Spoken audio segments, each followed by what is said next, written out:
et l'échographie restera utile pour tout ce qui va concerner les voies biliaires et la vésicule biliaire. Donc le scanner, comme je vous l'ai dit au départ, ça reste l'examen finalement principal vers lequel on va aboutir plus ou moins rapidement, sauf peut-être chez l'enfant, en cas d'abdomen aigu.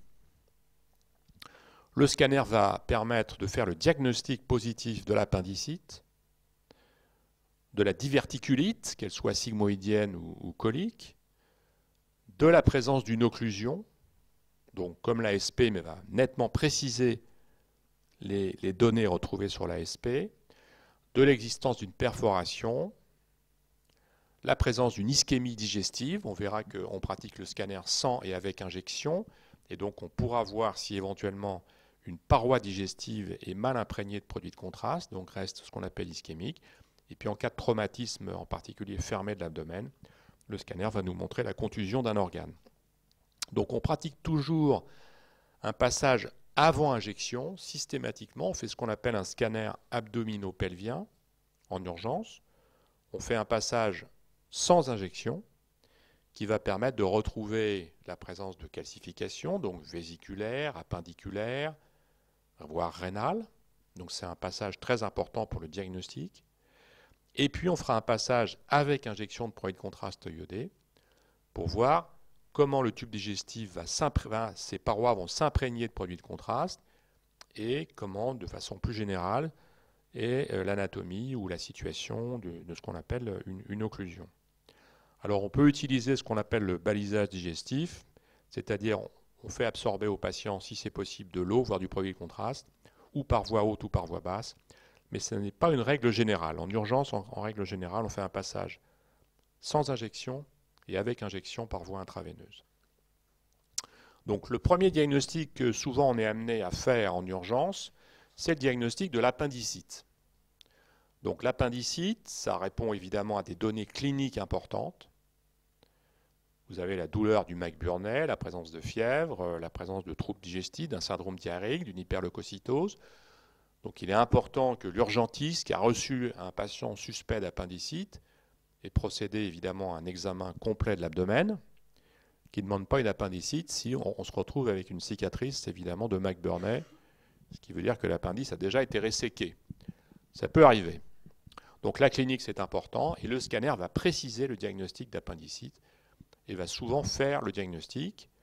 Surtout, le scanner va montrer s'il y a ou non des complications à cet appendicite. Est-ce qu'il y a un abcès? Est-ce qu'il y a un épanchement? Est-ce que l'appendice est perforé?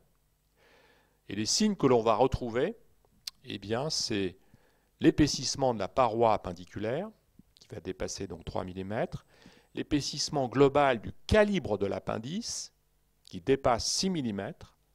Donc le calibre de l'appendice sur une coupe transversale fait plus de 6 mm.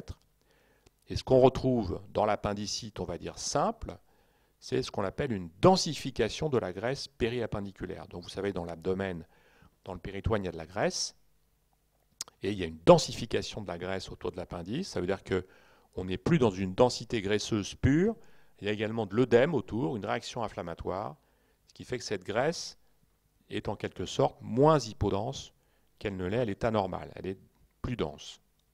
Donc au lieu d'être à moins 40, elle peut être à moins 10, à 0, lorsqu'on mesure les unités Hounsfield. On va rechercher des complications à cet appendicite, c'est-à-dire la présence d'un abcès, voire d'une occlusion réactionnelle, d'une péritonite, d'une perforation. Voici quelques exemples ici d'appendicite. Alors vous avez ici un exemple d'abord d'appendice normal. Vous voyez que ici c'est un appendice qui est en situation un peu atypique. C'est grâce au scanner qu'on peut faire le diagnostic parce que l'appendice se situe, vous voyez, au contact du foie. C'est un appendice en situation sous-hépatique. Il faut savoir qu'il y a des variantes anatomiques dans la position de l'appendice. Et évidemment, le patient va se retrouver avec une douleur de l'hypochondre droit. On pense que donc c'est une pathologie vésiculaire, alors qu'en fait c'est l'appendice qui est en situation anatomique atypique, une variante anatomique. Et donc évidemment, seul le scanner peut redresser le diagnostic et de dire, vous voyez, la vésicule est là, c'est non pas une pathologie de la vésicule, c'est non pas une pathologie du foie, mais c'est une pathologie d'origine appendiculaire. Donc pour ça, on suit le SECOM, Et à la partie inférieure du cécom, on voit qu'il y a l'émergence ici d'une structure digestive avec une paroi, avec de l'air, vous voyez ici, dans la lumière. Et donc, la paroi, vous voyez, n'est pas épaissie. Le calibre ici de l'appendice est en clair inférieur à 6 mm. Et puis, on est amené à voir évidemment des situations pathologiques. Vous avez ici ce qu'on appelle un appendicolite, c'est-à-dire une lithiase dans la lumière de l'appendice. Et vous voyez qu'en amont de cette lithiase, on a un élargissement de la lumière appendiculaire qui dépasse 6 mm. Vous voyez, là, on n'a pas vraiment d'épaississement de la paroi, mais le calibre global de l'appendice ici dépasse 6 mm. Et vous voyez qu'on a une appendicite, en fait, ici, en amont d'un appendicolite. Et alors que finalement, en aval, ici, au contact du cécom, l'appendice, en clair, reprend un calibre normal. Donc c'est une appendicite localisée, c'est-à-dire que tout l'appendice n'est pas concerné pour l'instant. On est au début de l'appendicite, donc on fait le diagnostic, évidemment, et seul le scanner peut montrer cette appendicite au début. Ici, vous voyez qu'on a une image ici d'élargissement global de l'appendice, qui dépasse 6 mm, avec une paroi ici qui tend à s'épaissir. Vous avez un épaississement de la paroi que l'on voit ici, de part et d'autre de la lumière appendiculaire qui contient du liquide. Et vous voyez que la graisse ici au contact devient un petit peu plus densifiée. Donc la graisse au contact de l'appendice est densifiée. Donc tout ça, ce sont les caractéristiques d'une appendicite aiguë. Alors l'appendicite, on recherche évidemment des complications qui peuvent advenir au décours de l'appendicite, parce qu'on ne fait pas toujours le diagnostic de façon précoce. Les patients parfois traînent un petit peu, ou alors c'est d'emblée la survenue de complications. Alors ici c'est une échographie, vous voyez que l'échographie permet de voir ici l'appendice, vous voyez qu'on voit bien au contact des vaisseaux iliaques qui sont là, veines et artères, et donc on voit ici l'appendice avec du liquide autour. Donc on a un épanchement périappendiculaire, une augmentation du calibre de l'appendice, donc tout ça ce sont les signes d'appendicite en voie de complication. Les complications, eh bien vous voyez, c'est ici donc le passage avant injection. Vous voyez que là on fait un scanner, donc là on a des clartés digestives. Vous voyez qu'on a un scanner qui nous montre quelque chose au niveau des vaisseaux iliaques, dans la fosse iliaque droite, mais on ne voit pas très bien.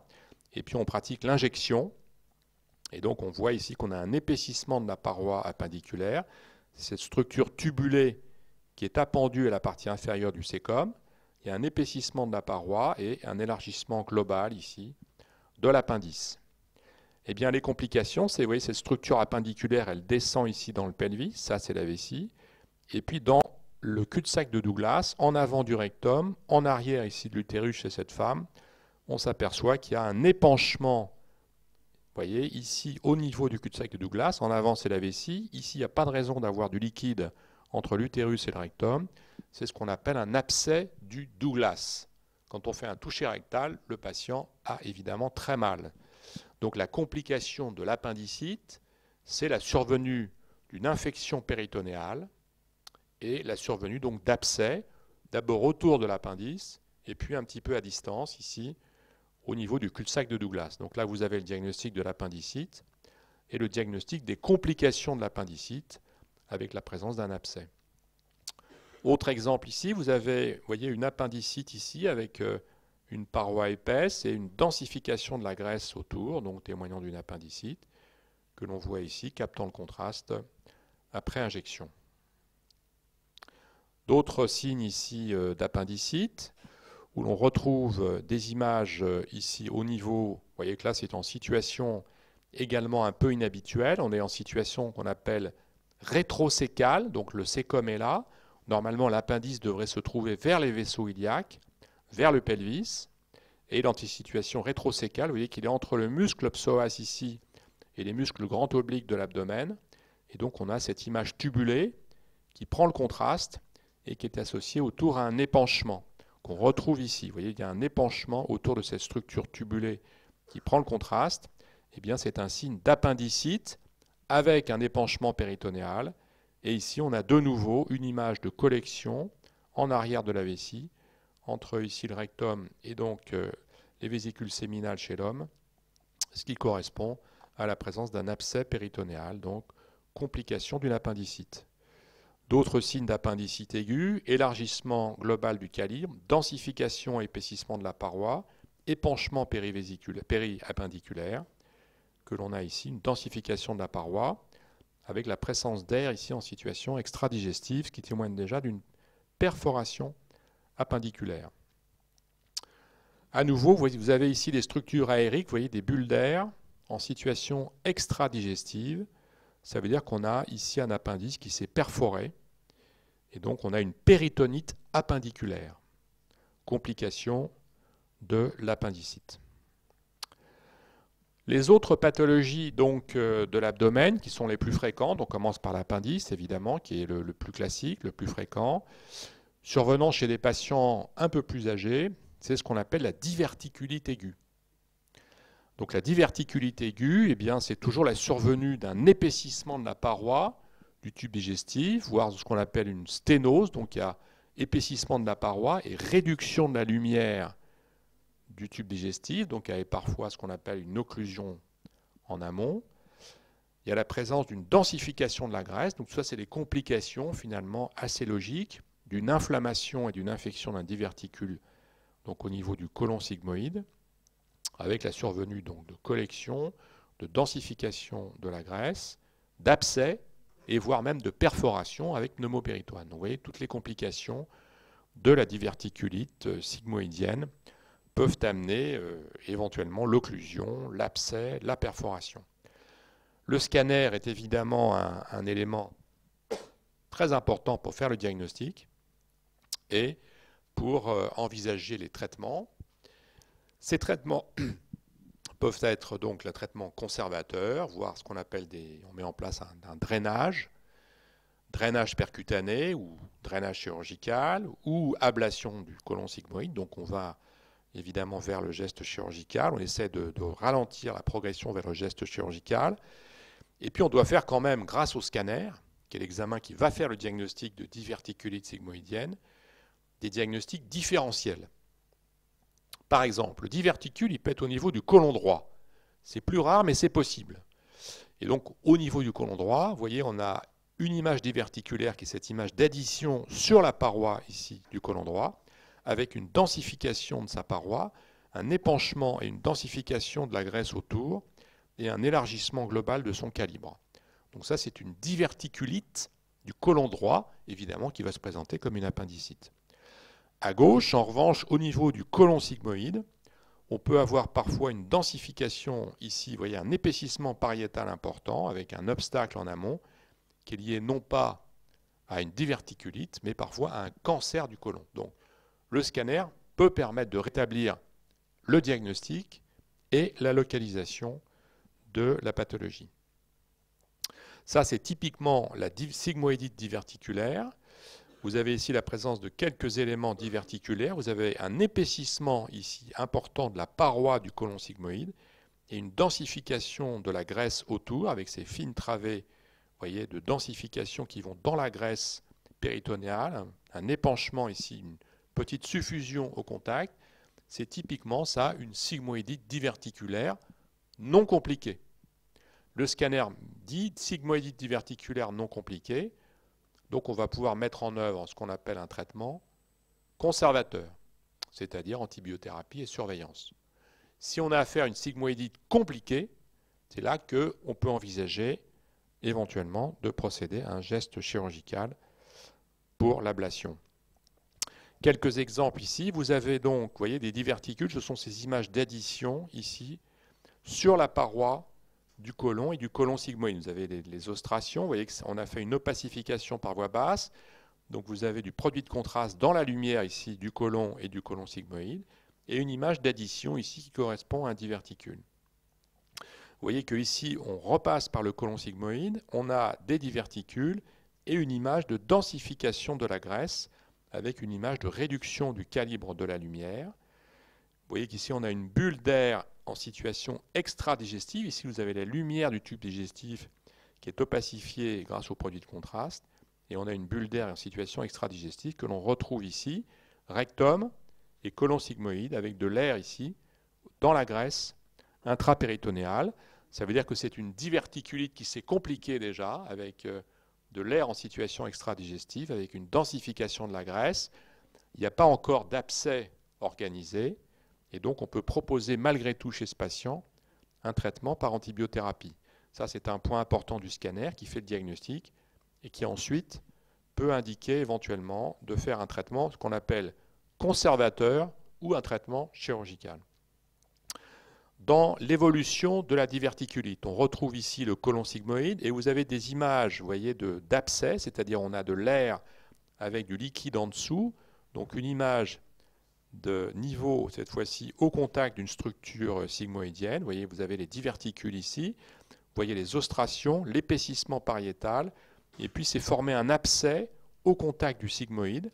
Cet abcès contient de l'air, parce qu'évidemment, il est en contact avec la lumière du tube digestif. Donc de l'air est passé de la lumière du tube digestif dans l'abcès. Hein, c'est un abcès avec un niveau hydroaérique, donc témoignant d'un abcès d'origine diverticulaire en contact avec la lumière du tube digestif et donc avec de l'air. Donc il s'agit de complications, cette fois-ci de la sigmoïdite. On est à un stade plus évolué, il y a un abcès qui s'est formé. Et là, le problème, c'est soit drainage par voie percutanée, sous guidage par scanner.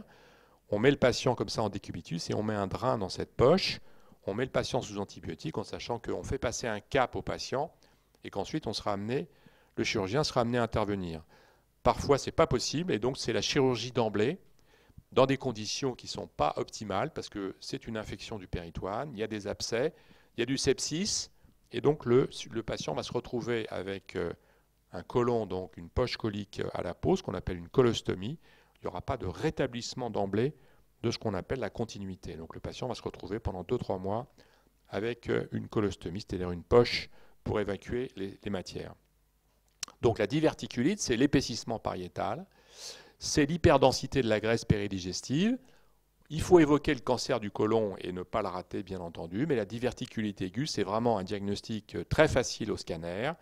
On détecte les complications, on dit là on fera un drainage par voie percutanée sous guidage scanographique, ou là c'est d'emblée le geste chirurgical en cas d'abcès, d'accès difficile. Ici quelques exemples de sigmoïdite.